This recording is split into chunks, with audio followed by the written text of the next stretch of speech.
Hi, my name is Doctor Sinagra, and I'm one of the directors here at Sunrise Chiropractic Wellness Center.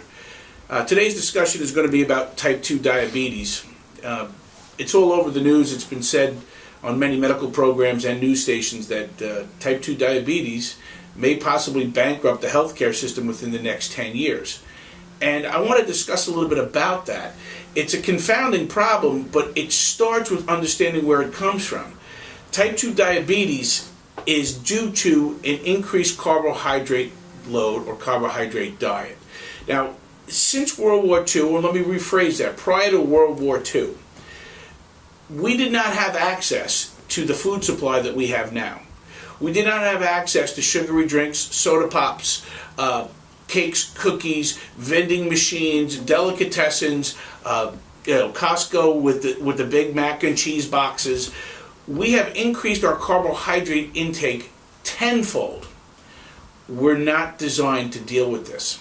So what happens is, as we start to increase our carbohydrate load, we start to gain weight. And if you're 20 pounds overweight, you are pushing type 2 diabetes, probably.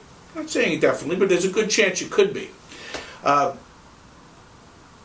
reason people come to us with type 2 diabetes is because diabetes has a cascade effect, and that is the problem. We know that type 2 is caused by increasing carbohydrates, and many of you that suffer from this have tried diets and fads and everything else, and it doesn't work. Why? If our problem is we just eat too many carbohydrates, let's just change our diet and we'll get better. Well, it's not that simple.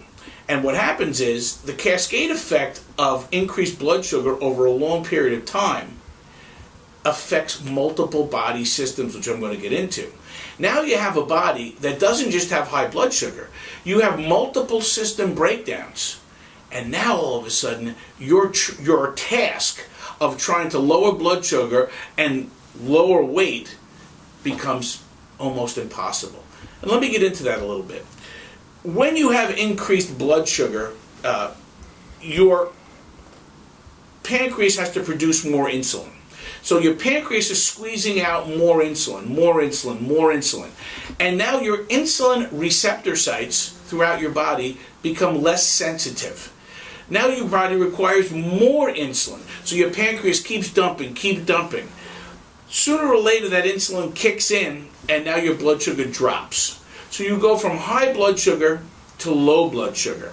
And what we start now with something called dysglycemia.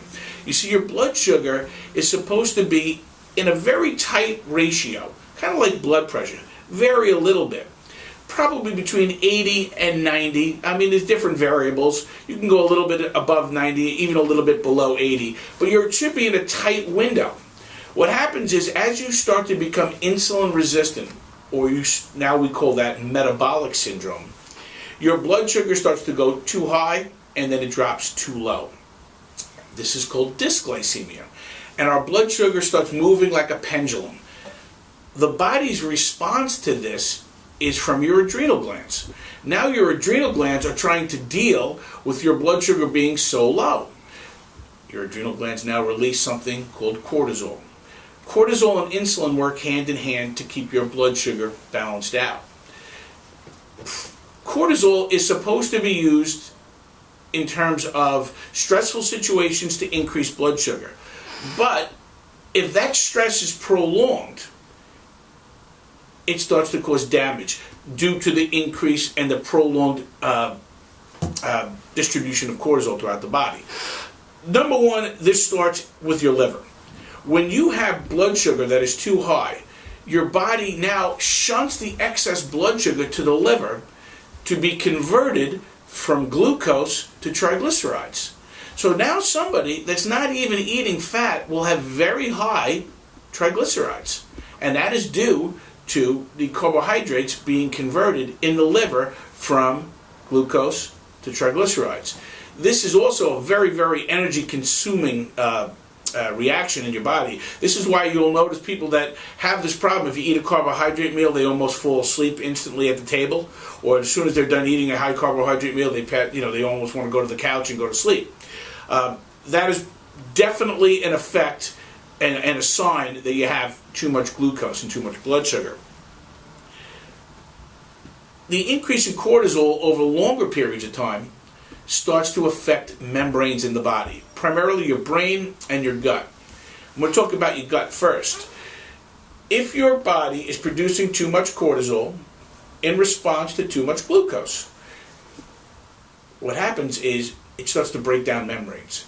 And the membranes of your gut are supposed to be linked like Lincoln Logs. Your gut's supposed to be a tube that is non-porous. It doesn't leak from the top to the exit.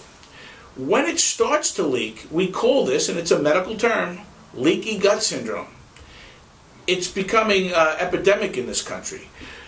The increased cortisol causes these membranes to open up, and now your body starts to leak toxins into, your gut starts to leak toxins into your body. Well, what has to respond to that is your immune system.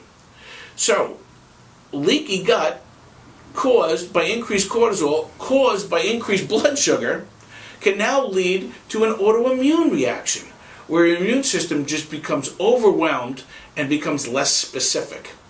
And it's opted to make more mistakes in terms of it starts attacking things it should not attack. The second thing it affects is the membranes of the blood-brain barrier. Now, your brain is covered by a special membrane that's kind of like a colander with pea-sized holes in it. So imagine those holes that are supposed to be the size of a pea now opening up to the size of a $50. And I'm just using this as an analogy so you'll understand.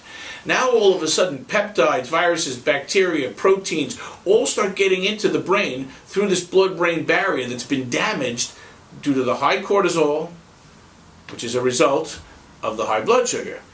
And you start to see brain fatigue, brain fog, minor dementia, forgetfulness, things to this effect. A lot of people will say, they can't find, they walk into a room, they can't remember why they walked in the room, they can't find their keys, they can't, basic little things. You start to see your brain, which is a neurochemical computer, starting to malfunction due to the increased cortisol and its effects on membranes, which is all from high blood sugar. The high blood sugar also can affect your thyroid.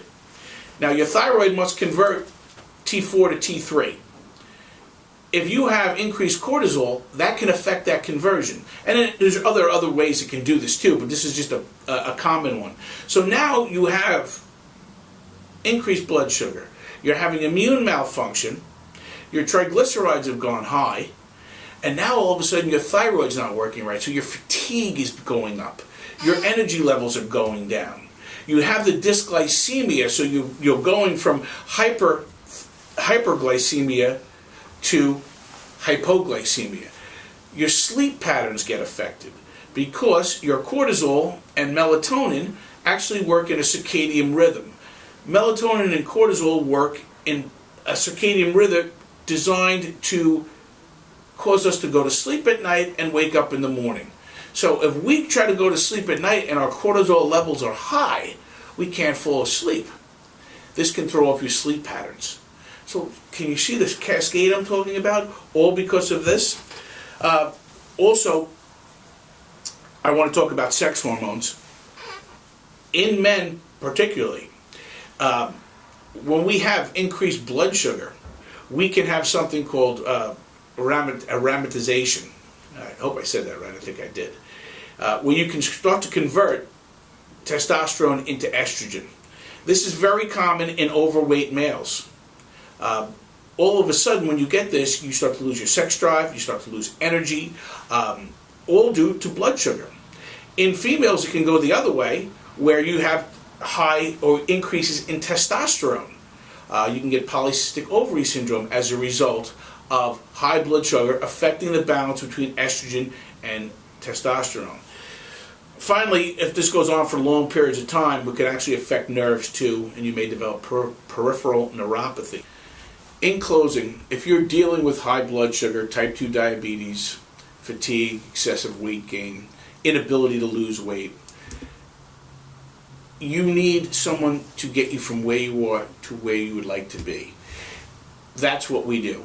We have a specific program designed to look at you metabolically, meaning we do specific blood tests to check all your systems. Then we work with you like a coach. We change your diet, and we give you proper supplementation based on your blood work. So whatever systems aren't working right, we try to correct it with diet, and then we also use supplementation to support those systems until we can get you back online. You can get well, you can lose weight, you can get your energy back, you can get your sex life back, you can live a happy and normal life. But you have to understand, you must start with not treating the effects, you must get to the cause. This is what we do. I hope to see you in the office. Consultations here are always free. Give us a call. I look forward to seeing you soon. Thank you.